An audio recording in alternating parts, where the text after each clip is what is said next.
2 साल बीत गए। रावण 9 साल का हो गया। कन्याकुमारी के वचनों को अपने भीतर जीवित रखने के लिए वह हर दिन होशपूर्वक प्रयास करते थे। आप बेहतर हो सकते हैं, उन्होंने अक्सर खुद को याद दिलाया। बहुत कम ही उन्होंने इस पर विचार किए बिना कुछ किया कि इस पर उनकी क्या प्रतिक्रिया हो सकती है। और यह काम करता हुआ दिखाई दिया।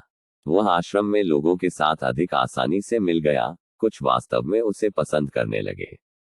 जब वे घर पर थे तब उन्होंने अपनी नाभि को कमरबंद से ढंकना भी शुरू कर दिया था। वह जानता था कि यह उसके पिता को शर्मिंदा करता है कि उसका बेटा नागा था, और वह पिछले 2 वर्षों से स्थिति को खराब न करने की पूरी कोशिश कर रहा था। नतीजतन उसके पिता के साथ झगड़े कम हो गए थे। तो दर्द हुआ, यह अभी भी वहां था, लेकिन इतना सौम्य कि रावण कभी कभी अपनी नाभि का बढ़ना भूल जाता था। फिर एक दिन ऋषि विश्रवा ने पश्चिम की ओर एक लंबी यात्रा के लिए आश्रम छोड़ दिया। भूमध्य सागर में नोसोस द्वीप के लिए।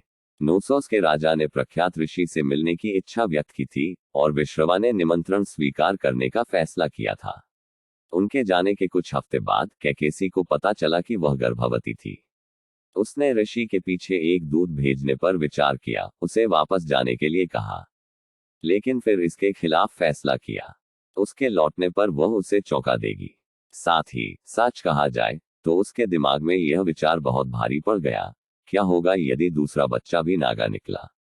अपनी मां की गलतफहमियों से अनजान रावण एक छोटे भाई के आगमन को लेकर उत्साहित था। वह लगातार अपनी मां के चारों ओर घूमता रहता था, उसकी देखभाल करता था और सुनिश्चित करता था कि उसके पास वह सब कुछ है जिसकी उसे जरूरत है। जब तक आखिरकार वह दिन आ गया। घर के अंदर एक गीली नस कैकेसी की देखभाल कर रही थी। रावण बाहर इंतजार कर रहा था, उत्सुकता से ऊपर और नीचे, लगभग एक चिंतित पिता की तरह। समाचारों की प्रतीक्षा में आश्रम के बहुत से निवासी उनके साथ प्रतीक्षा कर रहे थे, लेकिन यह एक लंबा श्रम था। 12 घंटे पहले ही बीत चुके थे। धीरे धीरे लोग अपनी झोपड़ियों की ओर लौटने लगे, जब तक कि रावण और कैक्सी के बड़े भाई मारीच ही नहीं बचे। मारीच कई दिन पहले ऋषि विश्रवा की अनुपस्थिति में अपनी बहन की गर्भावस्था में मदद करने के लिए आया था। कुछ समय बाद मारीच ने भी इसे एक रात बुलाने का फैसला किया। मैं सोने जा रहा हूं रावण।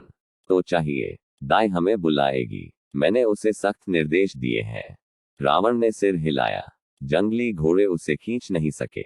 ठीक है, मारीच ने उठते हुए कहा, मैं अगले दरवाजे पर रहूंगा। दाई के बुलाते ही तुम आकर मुझे ले आना। स्पष्ट है क्या? हाँ, जैसे ही तुम कुछ सुनो मुझे तुरंत बुलाओ। मैंने तुम्हें पहली बार सुना अंकल। मारीच ने धीरे से हंसते हुए रावण के बालों को सहलाया। रावण ने अपना सिर पीछे हिलाया और अपने चाचा को चिढ़कर देखा। मारीच और भी जोर से हंसे और दोनों हाथों को नकली माफी में उठाया। क्षमा क्षमा। अपने आप को हंसाते हुए वह मुड़ा और चला गया, और रावण ने अपने बालों को वापस रख दिया। बड़े करीने से अब अकेले ही उस नन्हे लड़के ने तार रहित आकाश की ओर देखा। अमावस्या की नन्ही जुल्फ ने अंधेरे को दूर भगाने के लिए संघर्ष किया। झोपड़ी के सामने खुले आंगन के चारों ओर दीपक जलाए गए थे, जिससे रोशनी के छोटे छोटे घेरे बन गए थे।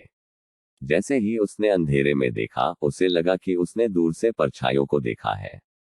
हवा उठी, उसकी आवाज किसी तरह भयानक थी, जैसे भूत फुसफुसाते हैं। 9 साल का बच्चा कांप उठा। उसके शरीर के केंद्र में दर्द लौट आया। उसकी नाभि भय से कांप उठी।